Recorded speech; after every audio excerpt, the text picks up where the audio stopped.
One. Hey guys, today another great guest for you, Jonah Berger, professor of marketing at Wharton, author of many wonderful academic articles in psychology and marketing and in other outlets, best-selling author of two books, Contagious, which we'll talk about, and his most recent book, Invisible Influence: The Hidden Forces That Shape Behavior. How you doing, Jonah? Good. Thanks so much for having me. Oh, it was great. It's funny that we've never met. I mean, I don't religiously go to all of the conferences, so maybe that's one of the reasons. But it's, of course, I've heard of you, and so it's nice to finally meet you, if even through the online medium. Yeah, definitely. And I'm a large fan of your work, so it's great to meet virtually as well. Oh, thank you so much. So I guess the first thing I should say is that not only are you great about writing about contagious ideas, but you're very good at making sure that your own ideas become very contagious, given how successful you've been. Congratulations on your latest book making it to the best-selling list. You must feel Oh, great. thank you very much. I appreciate it. So do you want to start? Maybe we could talk about your latest book, and then we could sort of drill back and talk about your earlier one. T- Sounds great. Tell us about sort of the key central takeaways from your latest book. So the new book is all about the subtle and surprising ways others affect our behavior. We think we make our own choices, from the simple things like what breakfast cereal to buy to the more profound choices like who to marry or where to live or what job to take. But we actually don't make our own choices. Others have a subtle and often surprising influence on almost everything we do. And so the book is all about those influences, how we can be more aware of them, and how by understanding them we can live happier and healthier lives. Now, is your book placed in the context of the fact that typically we think of the decision making as something that is done internally? It is an individual set of preferences that drive my decisions, and these outside influences are somehow not incorporated into how we think of decision making? Definitely. And I think particularly in American culture, we love to see ourselves as independent. No one affects our decisions. We affect our decisions. We make all the decisions we make. And that's just not right. Decades of work in social psychology as well as marketing and sociology have shown the powerful impact others have on our behavior. But I think what's most interesting to me is influence isn't just one flavor. It's not just we do the same as others, for example. Just as often, if others are doing something, we actually might do something different. We're out to dinner, for example. Someone orders the entree we were thinking of getting. We pick a different one. Sometimes we're similar and different at the same time. Sometimes others motivate us. Sometimes others demotivate us. And so it's about understanding these different flavors of influence and how they all combine to shape our behavior. So I guess from as you know, I'm an evolutionist, and so from an evolutionary perspective, we can drill down on how we might infuse some of your work with evolutionary theory. At its most sort of vague and banal sense, we are a social species, and so by definition, we should expect that those around us would influence our behavior, correct? Yeah, I mean, there's that old famous adage and old famous book, the social animal, and we are very much social animals. What I think is interesting in reviewing research for this book is it's not just us. There's some old famous studies on motivation with cockroaches. There's some great work on social influence with monkeys. And so it's not just people. Certainly we are social animals. We use social influences greatly, but some of our more animal ancestors may do the same as well. It'd be interesting to see. So, from a comparative psychology perspective, these are the psychologists who study behavior across species. Some species are, of course, solitary, others are social. And it would be interesting to do a cross-species comparison to see whether some of these influences that you speak of will exactly map onto whether the species is social or solitary. I would expect it to, correct? Interesting point. Yeah. Yeah. I mean, I think, we'd expect that folks that are used to being in social situations know what to do with those situations and use them more effectively. And to me, others are a source of a variety of influences, both information, of what is right and wrong to do, as well as social pressure. I want to fit into the group or I want to stand out. And so it's really about how those aspects combine.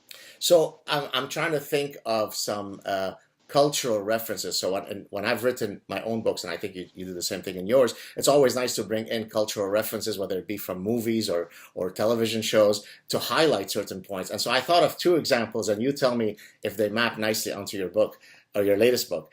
So one, I was thinking about the classic scene in When Harry Met Sally, when she's doing the faking the orgasm, scene, and then of Yeah. course the lady next to her says, "I'll have what she's having." In a sense, that totally fits within your book. I mean, that should have been sort of right front center of your book. Does that make sense?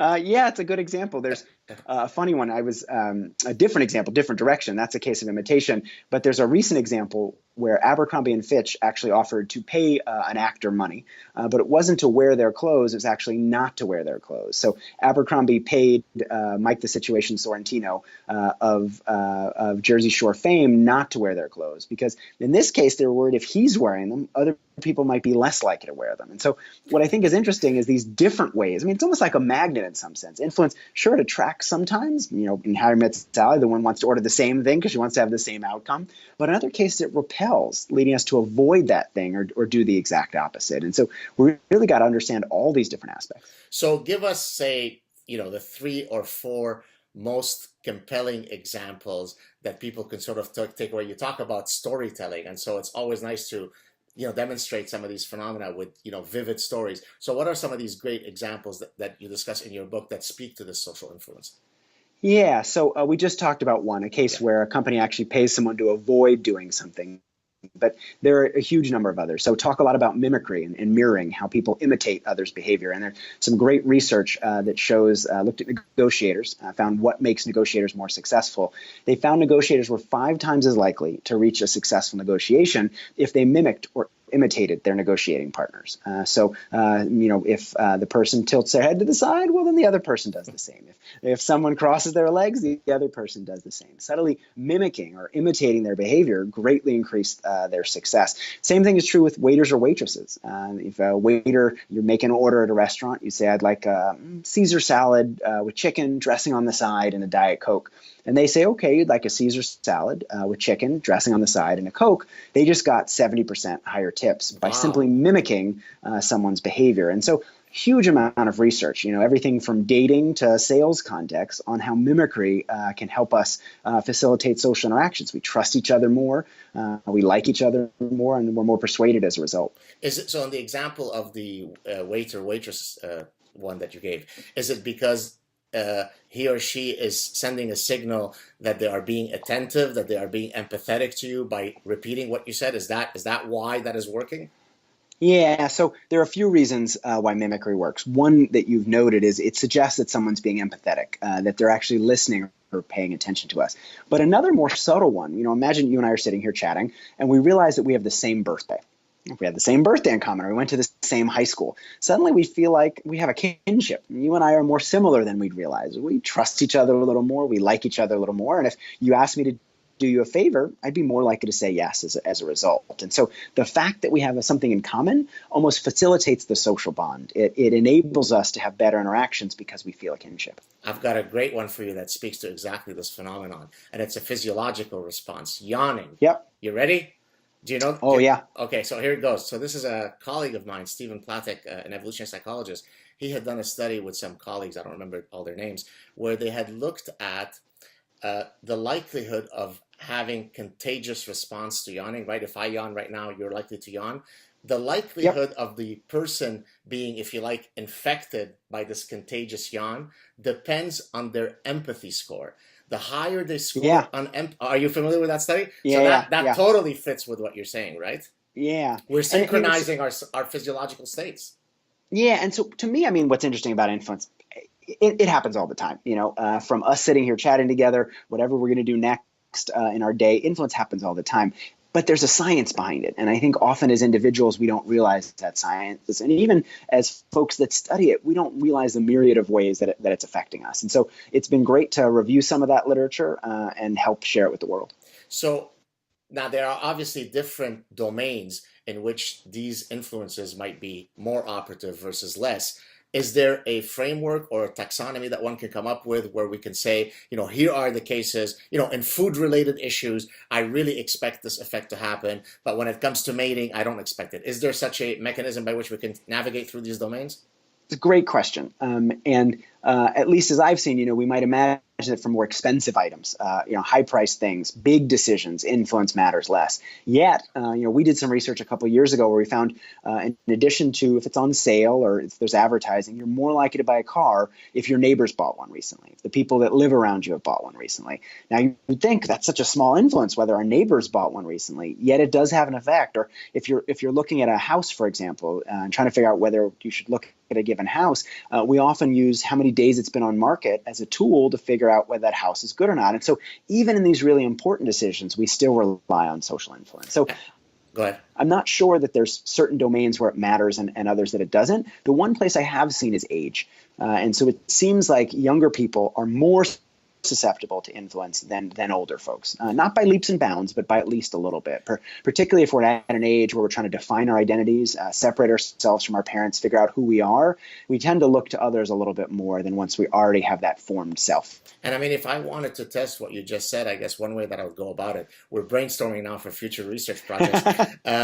If you did a content analysis of advertisements targeting different life cycles or life stages, I would expect that sort of the peer conformity appeal would be most common when you're targeting teenagers. And that would fit exactly what you're saying, correct? Yeah, it's interesting. I mean, what you're also pointing out is it not only susceptibility to influence, but awareness of that influence. Are companies really aware and using influence? And as I put together the book, people often say, oh, our business is using this. They must be using this to manipulate us. There are some things that businesses know, right? They know if they say something is popular, people will be more likely to buy it. But this idea of differentiation or this idea of signaling identity, I think companies are much less aware of that. They're much less aware of what it communicates and how that brand can manage their own meaning. I'm sensing a lot of consulting opportunities. I'm sensing the money coming in. I'll give you a cut of whatever I get. Well, you're very kind and generous. So moving on to your former book, and we can go back and forth as the conversation evolves. In your former book, you talked about what are some things that could make ideas or products become contagious. What were some of the things that you found in that book? Word of mouth is a powerful tool. I think if you think about folks that are listening to this right now, how they found out about you and your show, or how we find out about what book to read, what car to buy, or what movie to see. Influence, in fact, word of mouth has a 10 times more effective than traditional advertising. The only question is, how do we get it, right? Why do certain products get more word of mouth? Why is certain online content more viral? And so we've spent about 15 years studying this stuff with some great collaborators. We've done dozens of papers. We've looked at everything from, what makes New York Times articles more likely to make the most emailed list to why some brands get more word of mouth. Found 6 key factors come up again and again. In Contagious, I put them in a framework.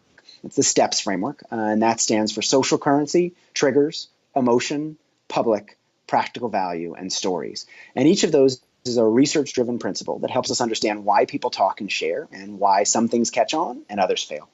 Maybe you could tell me why there's a guy called P We Die or P Die. I can't remember his name. He's a gamer. Okay. Do you know what I'm going with this? Or No, I don't think so. Yeah, you might want to include this guy in your next analysis. So Okay. he's a gamer who 6 years ago started, he opened up his computer and started playing games on his video. He's 20 years old. Oh, are you there? Yep. Okay.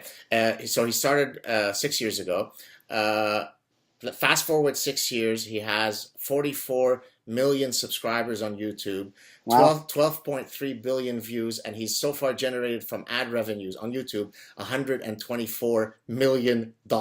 There's Wow. your contagious man. I mean, I look at, as an academic, I think my metrics are quite nice in terms of being able to spread the memes around. But when I compare my metrics to a guy like this, boy, would I like to know your secrets so I could try to improve on my metrics. Well, let's take one of the 6 of the STEPS framework. Maybe we can talk about a couple if there's time. So the first S is social currency, and very simply, what we share is a signal of who we are.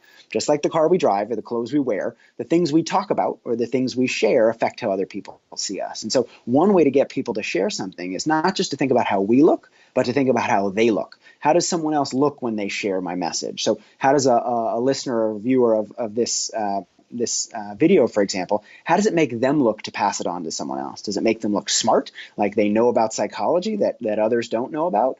The better it makes them look, the more likely they'll be to share. Look on social media, most of the posts are positive. Look at me, I'm on vacation. Look at me, I met this celebrity. Look at me, I got a new car. Almost nobody posts, hey, look at me, I'm at the office working on Excel. Check out column C, because it wouldn't make us look very good, right? Not only is it boring, but we recognize that it's a signal of who we are. It says something about us to others. I talk about a great hidden bar in the book called Please Don't Tell. It's a bar in New York City. It's hidden inside a hot dog restaurant. All of its marketing is about being a secret. So you walk into this hot dog place, there's a phone booth. If you walk into the phone booth, you dial a number, someone picks up the other line, they ask you if you have a reservation. If you do, the back of the phone booth opens and you're led into this secret bar. What's so neat about it, no marketing, no advertising. They rely only on word of mouth. And it's not lack of competition. There are dozens of bars in New York City. But think about what happens when someone tells you a secret. Someone tells you not to tell anybody else. Well, one of the first things that you do then is you tell somebody, because having access to information that not everyone else knows makes you look smart and makes you look in the know. And so one thing to think about when we think of word of mouth is, well, how does it make someone look to share something? Well, in my first book, I talk about gossip from an evolutionary perspective and what are the types of things that we are most likely to gossip about, which is a form of word of mouth. And I also talk about, say, urban legends or company rumors, and how, in my case, of course, I take an evolutionary perspective. I argue that those urban legends or company legends that are likely to spread are precisely those that are juicier from a Darwinian perspective. So, for example, if we talk about that McDonald's is using the eyeballs of sheep to make their meat, that seems more juicy from a Darwinian perspective than if we were to say all Procter and Gamble employees are Satan worshippers. And so, if only because of, if you like, the Darwinian content of the memeplex, I would expect them to spread more or less. Does that make sense from your perspective? Yeah, I mean, what you're talking about basically is how ideas fit with our psychology, right? If we think about what succeeds and what fails, it's not random, it's not chance, there's a science there. And you say Darwinian, variation, selection, retention. Ideas succeed based on how they fit with us. We're the natural selection, not like giraffes or they have longer, shorter necks based on food. We're the food that ideas need to survive. And so if they fit with our memory, they fit with our tendencies to share, they're more likely to be successful. Ideas that make us look good, we're more likely to pass them on. And so those ideas are more likely to be transmitted and more likely to sit in culture at large. And so it's really about trying to understand almost what are those characteristics, just like that make a bird more successful or a giraffe more successful. What are those aspects of ideas from a Darwinian perspective that makes them more likely to succeed? It's funny you mentioned urban legends. I actually got started in this area, not by looking at social media, but by looking at urban legends. And nobody is less fun to have at a cocktail party than someone that studies urban legends, right? Because somebody says, oh, my cousin, they were just at this bar and someone bought them a drink and they woke up in a bathtub full of ice. And no, that's not your cousin. It's this urban legend. But really trying to look at what makes us more likely to share certain urban legends rather than others, and beginning to think about characteristics of content that make it more successful. Well, it seems, even anecdotally, although there have been studies, I often work out of a cafe. Just because I don't feel like necessarily always being cooped up in my cave, right? And so often I just, I'm within earshot of people who are chatting next to me. And it's almost always the case, invariably, that people are gossiping about someone, right? It's almost never the case that people are engaging in a deep discussion about ideas. They're always discussing that, she got a breast reduction and he's impotent and so all of the stuff that make it juicy for us to share information is ultimately stuff that is evolutionarily relevant to us. That's what we like to share, stuff that matters. And it matters precisely because typically it's about Darwinian issues. Yeah, and we also find, one thing you're talking about is emotion, right? Why we share things is, well, what emotions they arouse in ourselves and others. And we've done a bunch of research showing that the more we care, the more we share. The more emotions something evokes, but not all emotions, but at least certain emotions, we're more likely to pass those things on. Particularly high arousal, activating emotions, physiologically arousing emotions, whether it's anger or anxiety on the negative side or excitement or humor on the positive side. These emotions drive us to take action, and one of those actions is sharing. So it's not just the valence of the emotion, it's the source of the emotion that makes it more viral inducing or not. Yeah, and by not the source of where it comes from, but in terms of its arousal content. So, right. Usually we think about emotions, as you're saying, we think about positive and negative. We think about positive emotions like excitement and humor and contentment, negative emotions like anger, anxiety, and sadness. But even take those negative emotions, anger and sadness, they're both negative, but they have different action tendencies. Sadness is a deactivating emotion. It's low arousal. It causes us to sort of curl up in a ball and do nothing. Whereas anger is an arousing. It fires us up. It readies us to take action. And so what we find is that any content that has any of these high arousal emotions, whether positive or negative, drives us to share. It's not just valence, it's also arousal. Very interesting. Now, speaking of ideas, how do you... I mean, you've done both, which is rare for certainly marketing professors. I think you and I are some of the few guys who sort of don't only publish in academic journals, but try to branch out to publish books, to author books. How do you compare the process from a personal perspective of when you're writing a book versus an academic paper? Walk us through that. I think the more you do something, the more used to it you get. To me, an academic paper, I love academic papers. I actually love academic writing more than I like popular writing by at least a standard deviation, if not a few orders of magnitude. But I like academic writing because in some sense there's to me a formula that I know and understand, right? I know what the paragraph structure should be. I know where different parts of There's a ideas. template, basically. Yeah, and everybody has their own version of that template, but you learn what you like. With popular writing, it's a little more challenging. Part of this is I'm not trained as a popular writer, right? I'm not a journalist, and so part of learning to tell stories was looking at other people who are good at that craft and trying to reverse engineer it and figure out how it works. But I think it's a very different way of expressing ideas. Academics, we tend to be driven by data. We're less interested in a story per se, though stories do sell ideas, more interested in using data to prove that something's correct, and it's only interesting if no one else has shown it.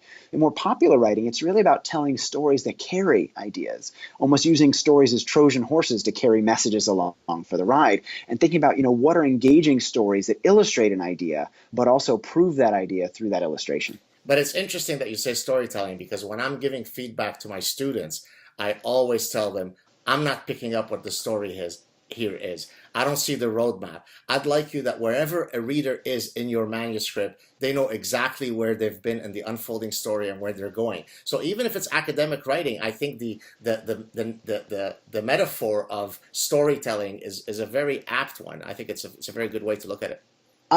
I definitely agree. And I think, some academics have a negative reaction to story. They don't want it to be a good story. They want the data to be right. But I think being able to be sure that you're clearly communicating your ideas, too often as academics, we assume that if the idea is good, everyone will like it, right? If the paper is good enough or the point is smart enough, people pick it up. But if it's not marketed in the right way, if it's not communicated in the right way, a way that's easy to understand, that makes it clear, that draws people in, people aren't going to read it. Academics are just like everybody else. There's a lot of papers out there.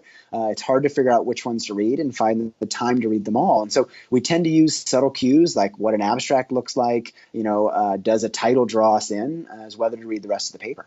Right. Now, what's your reaction in terms of your sort of reward system of course, it's wonderful when you publish a paper in a top journal and so on, but ultimately, as you said, you're very happy if, down the line, 50 people cite it, 100 people cite it, it's a very powerful paper. On the other hand, you write this book, hundreds of thousands of people are going to read it. So if you like, the spread of memes is orders of magnitude different across these two mediums. Does your response in terms of your reward change across these two, or you can't really say that? At the end of the day, I'm still an academic. I love academic writing. I actually prefer it. If two things come in, if I have to do a popular piece and a revision on a paper, I'm always doing that revision on the paper first. I can't wait to get to it.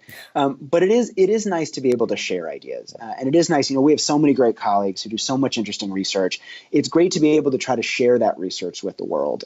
Being an academic is fun, I'm sure you agree, but if no one ever reads what we do, if it's not useful to anyone, at the end of the day, the question is, well, why are we doing it? And so to me, it's really important not just to do great science, but to help other people find out about that science and use it in their own lives. Well, that's exactly. I mean, you're a guy after my heart because I, just like you, I love to do the academic research. I'm a purist when it comes to academia, but I'm also a very extroverted guy who loves to share ideas, who likes it. Right? I'm not making any money speaking to Jonah Berger now, other than the small amount of ad revenue, which we don't even have to talk about. Probably 10, I think it's 67 cents, right? Or maybe 77 at this something point. like that. It's Yeah. so we don't need to even mention the money, but it's the fact that I'm passionate about not only creating ideas but sharing them. Right? I get a huge kick when people write to me from all over the world. Certainly, a lot more people than if I were only publishing in academia that say, "My God, I just." Watched your discussion with Jonah Berger, and I think I'm going to go into psychology because of your discussion.